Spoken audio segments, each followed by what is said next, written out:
Hello guys, welcome back once again. My name is Abhishek Sahu and आज की इस video में हम पढ़ने वाले हैं refraction through prism and dispersion of light. एक बहुत छोटी सी बात बताऊंगा, रिफ्रैक्शन ऑफ प्रिज्म में बहुत सारे स्टूडेंट कंफ्यूज रह जाते हैं, लेकिन आप उनमें से नहीं होगे, ये मैं आपसे लिख के देता हूं, ये आपसे वादा करता हूं। कोई भी डाउट हो, कोई भी प्रॉब्लम हो ना, कमेंट करके जरूर जाना। आपके कमेंट को बिल्कुल कंसीडर किया जाएगा, पहली बात। और आप में से कुछ स्टूडेंट ने, एक आध स्टूडेंट ने प्रीवियस वीडियो पे कमेंट किया, सर मिराज फॉर्मेशन समझ में नहीं आया, और कल की वीडियो पर कमेंट आया मेरे पास, सर न्यूमेरिकल दिमाग में नहीं गया। तो टेंशन मत लो बिल्कुल भी, ठीक है ना। आपकी सभी बातें, आपके सभी डाउट्स मुझे ध्यान है, याद है। जो आपका दूसरा जो छोटा भाई है ना, प्रो चैनल अभिषेक साहू प्रो, उस पर आपको जरूर वीडियो मिलेगी आपके डाउट के लिए। बस यही बात मैं आपसे कहना चाहूंगा। तो बिल्कुल टेंशन फ्री होकर पढ़ो, मैंने कहा है ना बिल्कुल समझा के जाऊंगा, तो समझा के जाऊंगा। भले ही डाउट आ जाए तो उसके लिए दूसरी तीसरी वीडियो चौथी वीडियो क्यों ना बनाना पड़े, बिल्कुल आपको प्रो चैनल पर जाकर के मिल जाएगी, ठीक है ना। तो भाई जो स्टूडेंट नए हैं, अभिषेक साहू प्रो चैनल को जरूर सब्सक्राइब कर लेना, यूट्यूब पर सर्च कर लेना, आपको छोटा चैनल मिल जाएगा। चलिए आगे बढ़े। तो आज की हमारी सबसे पहली बात है प्रिज्म, और उसको हम प्रिज्म को पढ़ेंगे। टेंशन फ्री होकर बैठना, आराम से, टेंशन मत लो, क्लियर है ना। सारी बातों को बहुत धीमे धीमे पढ़ाऊंगा, भागने की कोशिश मत करना। मैंने कहा मेरे पास प्रिज्म है एक, प्रिज्म क्या होता है, बोला सर पहले ये क्लियर कर दो कि प्रिज्म क्या होता है। तो मान लो मैंने कहा मेरे पास एक ट्राइंगल है, एक कांच का ट्राइंगल है, और ये ट्राइंगल मतलब ये इस तरह ट्राइंगुलर सरफेस है। क्या है? ट्राइंगुलर सरफेस है। अब मान लो इस ट्राइंगुलर सरफेस को मैं आगे की ओर खींच दूं या फिर पीछे की ओर खींच दूं, 3D बना दूं, तो क्या मुझे कुछ इस तरह का देखने को मिलेगा। देखो मैंने इसको पीछे खींच दिया तो मुझे ये देखने को एक हार्ट के शेप में इस तरह से मिला। जैसी आप इमेज देख रहे हो अपनी स्क्रीन पर, है ना, उसको हम बोलते हैं प्रिज्म। समझ गए? तो इस प्रिज्म के पास कितनी सरफेसेस होती हैं? तो इस प्रिज्म के पास 5 सरफेस होती हैं। कितनी? 5 सरफेस। बोला सर कैसे, काउंट कैसे करें? देखो प्रिज्म आपको देखने में कुछ इस तरह का दिखाई दे रहा है, समझ गए, इस तरह का, है ना। मतलब कितना बेकार मॉडल बताया सर आपने। तो प्रिज्म आपको देखने में तो ऐसे दिखाई दे रहा है ना। कितनी सरफेस के पास? एक सरफेस ये है, एक सरफेस ये है, और एक सरफेस के नीचे 3 सरफेस हो गई। ये 4th वन और पीछे वाली 5th वन। इसका मतलब क्या हो गया कि भाई कितनी सरफेसेस हैं? तो प्रिज्म के पास 5 सरफेस होती हैं। कितनी? 5 सरफेस।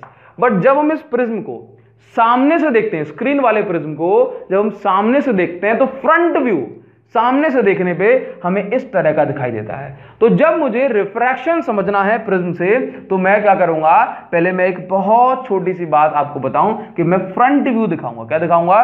Front view. मुझे पूरा प्रिज्म नहीं बनाना होता, मैं हमेशा क्या दिखाता हूं अपने डायग्राम में, फ्रंट व्यू पोर्शन को इस तरह को दिखा दूंगा, तो बोल दूंगा ये क्या है, ये एक प्रिज्म है। क्या है? एक प्रिज्म।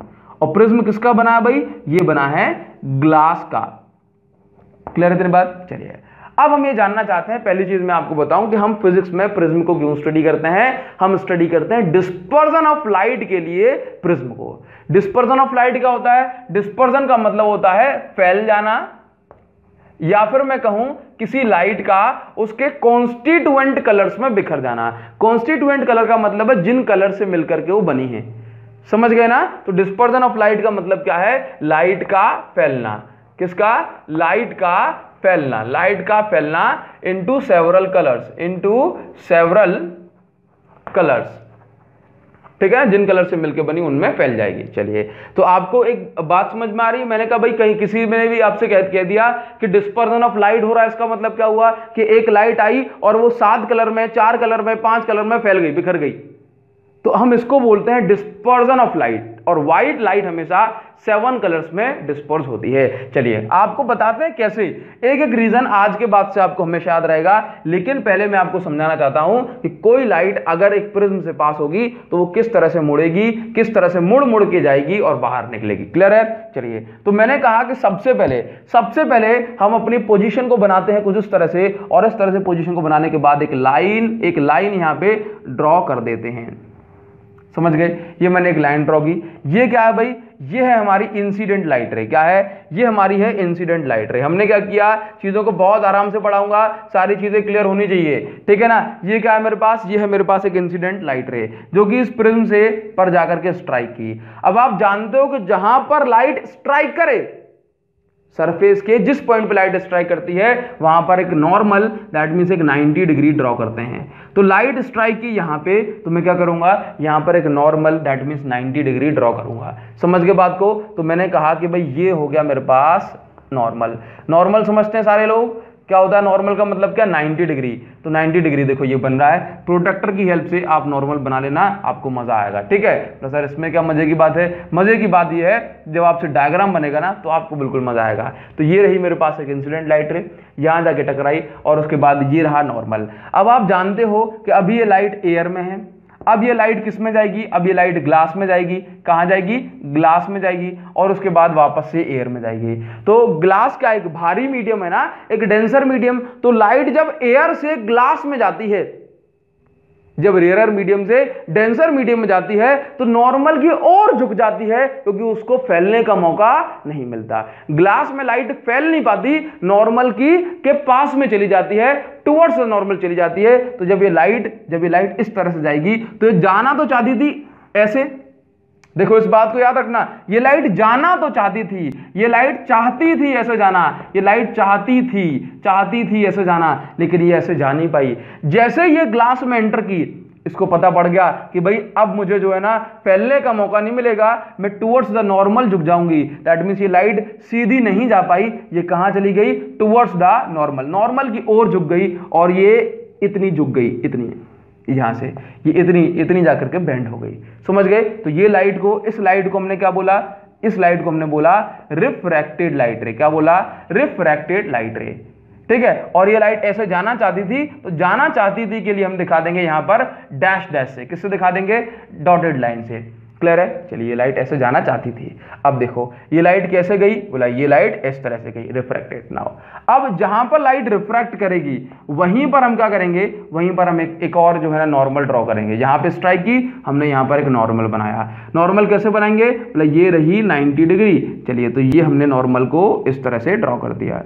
ठीक है, चलिए तो देखो अब ध्यान से देखना, ये लाइट इस तरह से गई, ये मेरी रिफ्रैक्टेड लाइट है ये। अब देखो जैसे ये लाइट यहां पे गई, ये जाना तो चाहती थी ऐसे, ये लाइट ऐसे जाना चाहती थी, लेकिन जैसे ये ग्लास से बाहर निकलेगी, ये क्या हो जाएगी? इस नॉर्मल से दूर भागेगी।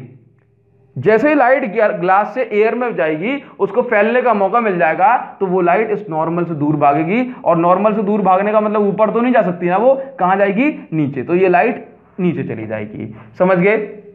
देखो ये इंसिडेंट है, ये रिफ्रैक्टेड है, और ये कौन सी है फिर? इसको हम बोलते हैं इमर्जेंट लाइट रे। इमर्जेंट लाइट रे, कोई लाइट जिस मीडियम से जाए और उसी मीडियम में वापस आ जाए, तो हम बोलते हैं ये कौन सी लाइट रे है? यह इमर्जेंट लाइट रे। तो ये है कुछ प्रिज्म का एक बहुत छोटा सा डायग्राम। अब इस डायग्राम में हमें क्या बनाना है? हमें एंगल बनाना है, और most of the student get confuse in angle. ठीक है ना? देखो सिंपल सी बात है, अगर मैं आपसे बोलूं कि एंगल बनाने के लिए जरा भी टेंशन मत लिया करो, बस आप ये देख लिया करो कि नॉर्मल कौन सा, इंसिडेंट लाइट रे कौन सी, रिफ्लेक्टेड लाइट रे कौन सी है। तो मैंने आपको बताया था कि नॉर्मल के साथ बनते हैं हमेशा सारे एंगल।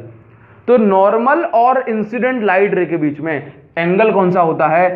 वो होता है एंगल ऑफ इंसिडेंस। ठीक है, ये देखो ये क्या है? बोले ये नॉर्मल है, ये क्या है? Incident light ray. तो normal, incident light ray, angle कौन सा है? Angle of incidence. अब देखो ये रिफ्रैक्टेड लाइट रे, और देखो ये रही नॉर्मल, ये रिफ्रैक्टेड लाइट रे, और ये रही नॉर्मल। तो ये हो गया आपका एंगल ऑफ रिफ्रैक्शन। ये पहली सरफेस पे, तो ये R1। ठीक है, अब देखो ये रिफ्रैक्टेड लाइट रे और ये नॉर्मल, देखो नॉर्मल, ये रिफ्रैक्टेड लाइट रे और ये नॉर्मल, तो ये दूसरी सरफेस पे हमने इसको नाम दिया R2। क्लियर? नाउ अब देखो, अब आप मुझे बताओ, ये इमर्जेंट रे और ये नॉर्मल, बताओ कौन सा एंगल होगा? Angle of emergence. कौन सा एंगल होगा? Angle of emergence. और कई बुक में कई जगह आप इसको एंगल ऑफ इमर्जेंस की जगह यहां पर आई लिखा देखते हैं, मतलब एंगल ऑफ इमर्जेंस की जगह आप यहां पे आई लिखा देखते हैं। तो याद रखना हमेशा एक प्रिज्म में एंगल ऑफ इंसिडेंस, एक प्रिज्म है, एंगल ऑफ इंसिडेंस हमेशा बराबर होता है एंगल ऑफ इमर्जेंस के, एंगल ऑफ इमर्जेंस के। समझ गए बात को? तो हमेशा याद रखना कि अगर कहीं पर आई की जगह ई लिखा हुआ है तो फिर कोई दिक्कत नहीं है। याद रखना कि हमेशा एंगल ऑफ इमर्जेंस और एंगल ऑफ इंसिडेंस बराबर होते हैं इन नॉर्मल कंडीशंस। चलिए भाई, समझ गए बात को? ठीक। तो ये angle of incidence, angle of emergence वगैरह सारी चीजें हो गई। हाँ, यहां पर एक और जरूरी एंगल रह गया है जिसको हम बोलते हैं एंगल ऑफ प्रिज्म। क्या बोलते हैं? Angle of prism. आप इसको नोट करेगा, एंगल ऑफ प्रिज्म इसको बोलते हैं। जितना बड़ा एंगल ऑफ प्रिज्म होता चला जाएगा उतना ही ज्यादा कलर्स का रिफ्रैक्शन होता है। तो आपको यहां पर एक छोटी सी बात मैं मतलब फास्ट ट्रैक मोड में बता देना चाहता हूं, इसी का ब्रीफ रिवीजन, कि यहां पर मेरे पास एक प्रिज्म है, यहां पर मेरे पास एक प्रिज्म है, यहां से एक लाइट पास होती है, ठीक है, ये इंसिडेंट लाइट रे, मैंने यहां पर एक नॉर्मल ड्रॉ किया तो ये हो गया मेरे पास नॉर्मल। लाइट सीधे जाना चाहती थी, अच्छा एक पॉइंट और रह गया, उसमें एक पॉइंट और रह गया, लाइट सीधे जाना चाहती थी, ये इस तरह से लाइट जाना चाहती थी, तो इस तरह से तो नहीं जा पाएगी, ये प्रिज्म में क्या हो जाएगी, ये नीचे को बेंड हो जाएगी, ये बेंड हो गई। यहां पे मैंने एक नॉर्मल डाला तो ये नॉर्मल इस तरह से हो गया, समझ गए बात को। और फिर ये लाइट जैसे ही बाहर निकलेगी, ये लाइट कुछ इस तरह से चली जाएगी, समझ गए। तो ये छोटा सा मेरा काम हो गया। अब यहां पे देखो एक एंगल और होता है जो कि मोस्ट इंपोर्टेंट एंगल है, कि भाई ये लाइट ऐसे जाना चाहती थी इस तरह से, मतलब इसका ओरिजिनल रास्ता कौन सा था, ये वाला। इसका ओरिजिनल रास्ता कौन सा था, ये वाला। लेकिन ये गई कैसे, बोला ऐसे। ओरिजिनल पाथ ये, फाइनल पाथ ये। तो original path and final path के बीच में जो एंगल बनता है वो होता है एंगल ऑफ डेविएशन। क्या होता है? Angle of deviation. Original path, final path, path मतलब रास्ता, तो ये क्या है भाई, ये है एंगल ऑफ डेविएशन, जिसको हम रिप्रेजेंट करते हैं डेल से। क्या आपको इतनी बात समझ में आई? यहां पर क्या, यहां पर एक इंपॉर्टेंट क्या रह गया था अपने पास, एंगल ऑफ डेविएशन, तो ये भी अपना क्लियर हो गया। ठीक है, चलिए, तो अब आपको समझ में आएगा। तो यहां पर मुझे ये बताना है कि कोई भी लाइट जो प्रिज्म से पास हुई, कोई भी लाइट जो प्रिज्म से पास हुई, वो देखो क्या हो गई, वही बेंड हो गई। तो किस तरह से बेंड हुई, बोला इस तरह से। ठीक है, अब लाइट की बेंडिंग अलग अलग हो सकती है। मान लो कि एक लाइट, अच्छा, तो पहले आप एक काम करो, पहले आप इसको इस तरह से देखो और इसको ड्रॉ कर लो, पूरा डायग्राम ड्रॉ कर लो, इसका स्क्रीनशॉट ले लो, जो करना है वो कर लो, ठीक है ना। बहुत आराम से इसको धीमे धीमे से मैंने आपको पढ़ाया है। अब इसको मैं हटाने जा रहा हूं और मैं नया डायग्राम बनाने जा रहा हूं डिस्पर्जन के लिए। किसके लिए? डिस्पर्जन ऑफ लाइट के लिए। अब समझो, तो इसको हम बोलते हैं रिफ्रैक्शन थ्रू प्रिज्म, कि लाइट का रिफ्रैक्शन प्रिज्म से किस तरह से होता है। तो देखो मैंने क्या कहा कि मेरे पास जो है ना, ये एक प्रिज्म है, ये एक प्रिज्म है, ठीक है। अब यहां से जो है ना एक व्हाइट कलर की लाइट हम पास कराते हैं। कौन सी? व्हाइट कलर की लाइट में पास कराता हूं, व्हाइट, ठीक है। अब ये व्हाइट कलर की लाइट जाती है, तो भाई ये व्हाइट कलर की लाइट जाती है तो ये ऐसा होता है कि ये इस तरह से 7 कलर्स में जाकर के, 7 कलर्स में जाकर के बिखर जाती है। मतलब ये 7 कलर्स में जाकर के बिखर जाती है। 1 2 3 4 5 6 7। नाउ सारी चीजों, हर चीज का आपको एक रीजन बताऊंगा, हर चीज का जो वैलिड एक्सप्लेनेशन है, सारी चीज बताऊंगा। बस चाहता हूं कि पेशेंस रखेंगे आप, है ना, एकदम तसल्ली के साथ। तो मैंने कहा ये व्हाइट लाइट मैंने यहां से पास कराई और ये व्हाइट लाइट 7 कलर में बिखर गई, और वो 7 कलर की जो पट्टी हमें दिखाई देती है वो कुछ इस तरह के दिखाई देती है, विबग्योर। सबसे ऊपर जो कलर होता है इस बैंड में हम इसको बोलते हैं रेड कलर, और सबसे नीचे जो हमें दिखाई देता है वो होता है वॉयलेट कलर। कुछ इस तरह से violet, indigo, blue, green, yellow, orange और आपका रेड।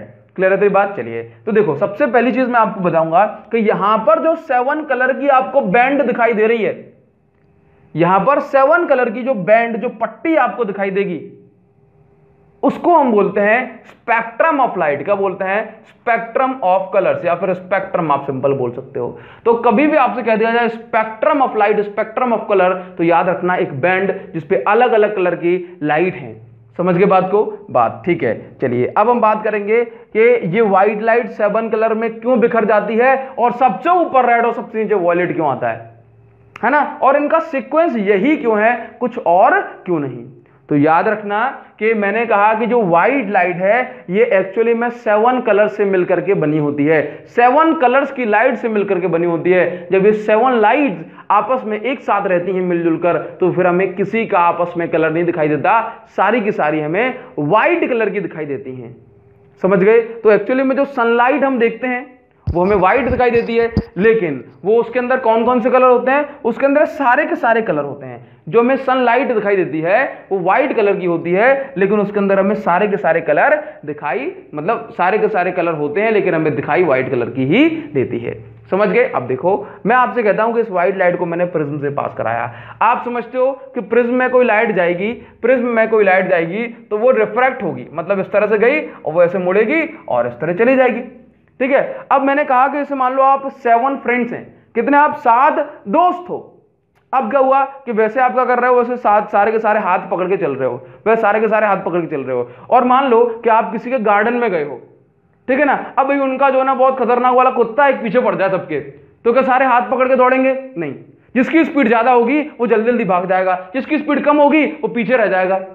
जिसकी स्पीड ज्यादा होगी वो बिना कहीं अटके, बिना कहीं लटके वो डायरेक्ट गार्डन के बाहर चला जाएगा, और जो पीछे रह जाएगा वो भाई वो पीछे रह गया, जिसकी स्पीड कम थी पीछे रह गया।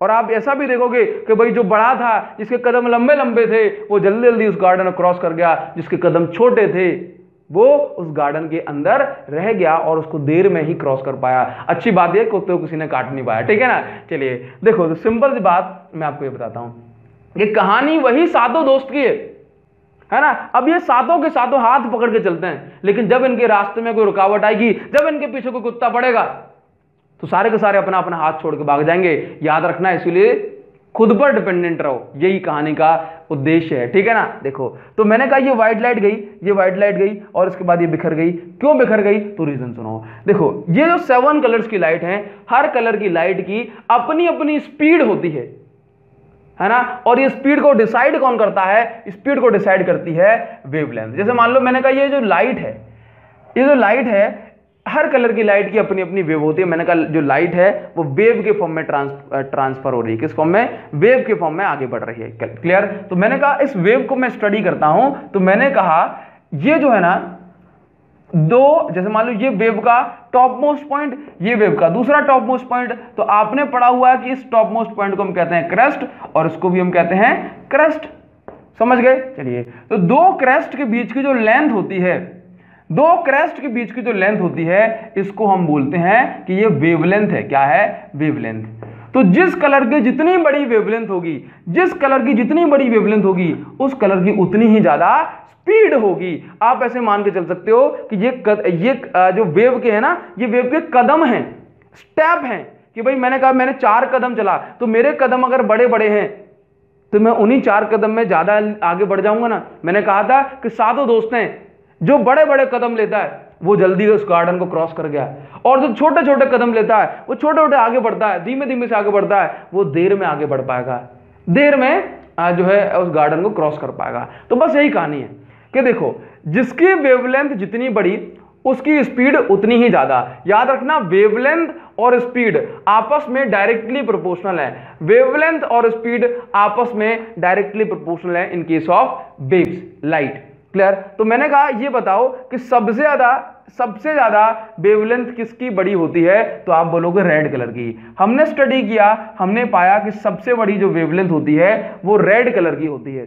तो अगर हमें किसी लाइट को जब जल्दी पहुंचाना है तो हम रेड कलर का यूज करते हैं, और अगर कोई चीज बहुत स्पीड में है तो वो बिखरती भी नहीं है, तो वो फैलती भी नहीं है।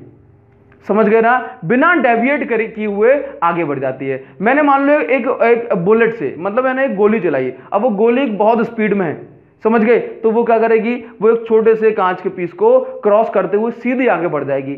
लेकिन अगर मैंने क्या किया, एक पत्थर मारा, तो पत्थर क्या करेगा? कांच के पीस को तोड़ेगा, कम स्पीड में होगा और वहीं की वहीं गिर जाएगा।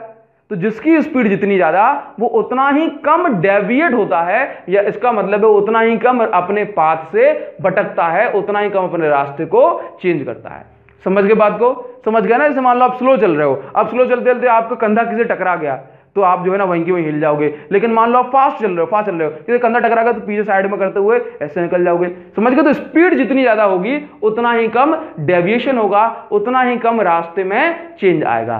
क्लियर इतनी बात? चलिए आगे बढ़े। तो देखो, मैंने कहा कि हमने स्टडी की तो हमने पाया कि रेड कलर की जो वेवलेंथ होती है वो सबसे ज्यादा होती है। तो रेड कलर लंबे लंबे कदम लेती है, लंबे लंबे कदम, तो रेड कलर की स्पीड सबसे ज्यादा है, वेवलेंथ सबसे ज्यादा, दैट मींस कदम सबसे ज्यादा, सबसे बड़े, तो फिर जो है ना स्पीड भी सबसे ज्यादा। और अगर स्पीड सबसे ज्यादा है तो वो कम रास्ते से भटकेगा, कम जो है ना अपने पाथ को चेंज करेगा। आप जल्दी चल रहे हो, टकरा गए इसे तो ऐसे करते हुए आगे बढ़ जाते हो, लेकिन धीमे चल रहे हो, टकरा गए तो वहीं के वहीं खड़े रह जाओगे, बोला क्यों मारा, ठीक है ना। चलिए, तो रेड कलर की वेवलेंथ सबसे ज्यादा, इसकी स्पीड सबसे ज्यादा, तो अगर इसकी स्पीड सबसे ज्यादा है तो फिर ये बिखरता भी सबसे कम है। तो ये लाइट यहाँ पे आई भाई, इनके रास्ते में रुकावट आई, ये 7 दोस्त थे, रुकावट आ जाने के कारण से अलग अलग कलर में बिखर गए। जिसकी स्पीड ज्यादा वो सबसे पहले पहुंच गया यहाँ पर। ठीक है, जिसकी स्पीड कम वो दूसरे नंबर पे पहुंचा और वो नीचे पहुंच पाया। जिसकी स्पीड सबसे कम वो है वॉयलेट। इसका मतलब क्या हुआ? इसका मतलब ये हुआ कि वॉयलेट की स्पीड सबसे कम है, सबसे कम है, सबसे कम है, तो फिर ये सबसे नीचे पहुंच पाया। तो अब मैं आपसे कुछ क्वेश्चन पूछता हूं कि भाई सबसे बड़ी वेवलेंथ किसकी? तो क्या बोलोगे? रेड कलर की। मैंने कहा सबसे ज्यादा स्पीड किसकी? तो क्या बोलोगे? रेड कलर की। मैंने कहा सबसे कम डेविएट कौन होता है? तो बोलोगे रेड कलर। रेड कलर सबसे कम डेविएट यानी सबसे कम अपने पाथ को चेंज करता है। क्लियर? अब एक क्वेश्चन कि रेड कलर ट्रेन के सिग्नल देने के काम आते हैं, ये क्यों आते हैं? तो याद रखना रेड कलर की वेवलेंथ सबसे ज्यादा, तो ये इसकी स्पीड सबसे ज्यादा, स्पीड सबसे ज्यादा, तो फिर ये बहुत दूर तक बिना डेविएट हुए, बिना बिखरे आगे बढ़ सकती है। क्लियर है? तो ये होता है डिस्पर्जन ऑफ लाइट और इसके रीजंस आपको पता चल गए। अच्छा, एक चीज और जो मुझे अभी याद आ गई है कि क्या होगा कि अगर हम दो प्रिज्म को कंबाइन कर देंगे, अगर हम दो प्रिज्म को कंबाइन कर देंगे और एक इरेक्ट प्रिज्म और एक आपका इन्वर्टेड प्रिज्म, को दूसरा प्रिज्म मैंने मान लो इस तरह से लगा दिया, दूसरा प्रिज्म अगर इस तरह से लगा दिया, तो ये लाइट्स इसके अंदर जाएंगी, इस प्रिज्म के अंदर, और इस प्रिज्म के अंदर जब ये लाइट जाएंगी तो ये लाइट वापस से ये इस तरह से जाएंगी, ये लाइट वापस से जाकर के रिकम्बाइन हो जाएंगी, मतलब ये सातों कलर में वापस से जाकर के ये मिल जाएंगे। ठीक है ना? तो इसको हम बोलते हैं रिकॉम्बिनेशन ऑफ लाइट रे। क्या बोलते हैं हम इसको हम बोलते हैं रिकॉम्बिनेशन। वापस से 7 कलर मतलब व्हाइट कलर की थी और हमें यहां पर वापस से व्हाइट कलर की लाइट मिल गई, तो हम इसको क्या बोलते हैं? हम इसको बोलते हैं रिकॉम्बिनेशन ऑफ लाइट। ठीक है, तो इतना हुआ अपना प्रिज्म वगैरह के लिए। इसके बाद मैं आपसे एक जरूरी बात करना चाहता हूं या कहना चाहता हूं, भाई कोई भी डाउट हो ना तो बिना शर्माए कह देना, कोई भी डाउट हो बिना हेजिटेट किए कहना। इसके साथ साथ प्रो चैनल को आप तो सब्सक्राइब कर चुके हो, अगर आप करवा सकते हो अपने फ्रेंड्स के, है ना, शेयर कर सकते हो या कुछ भी कर सकते हो तो जरूर करना। आपके एक शेयर, आपके एक बार शेयर से मेरी कुछ हेल्प हो सकती है। इसके साथ साथ thank you so much, thanks a lot. मिलते हैं आपसे नेक्स्ट वीडियो में और नए टॉपिक के साथ। Thank you.